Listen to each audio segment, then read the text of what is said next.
లక్ష్మమ్మ. నేను ఐనూరులో ఐసీఆర్పీగా పనిచేస్తున్నాను. ఇవి డ్రై ఏరియాలలో మనము సీడ్ బాల్స్ చేసి పిఎండిఎస్ను పొలంలో చల్లుకోవడం జరుగుతుంది. చేసే విధానం చేయడం జరిగింది.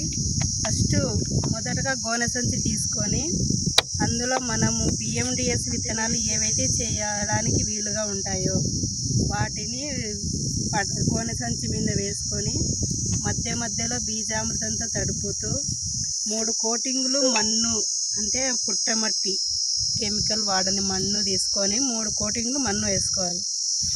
తర్వాత 2 కోటింగులు ఘనజీవామృతంను చల్లుకోవాలి.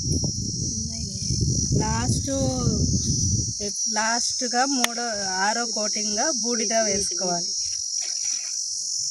ఈ బూడిద సీడ్ బాల్స్ చేయడంలో బీజామృతంలో చేయడం వల్ల విత్తనానికి తడి అనేది ఆరిపోకుండా బూడిద అనేది పీల్చుకుంటుంది. ఇవి ఒక వారం రోజులు నీడలో ఆరబెట్టి తర్వాత పొలంలో చల్లుకోవడం వలన వర్షపాతము తక్కువ ఉన్నప్పటికీ అతివృష్టి అనావృష్టి రెండింటికి ఈ సీడ్ బాల్స్ అనేవి ఉపయోగపడతాయి. వర్షపాతం తక్కువ ఉన్నా కానీ గింజ 6 నెలల వరకు చెడిపోకుండా పొలంలో అట్లే నిల్వ ఉంటుంది.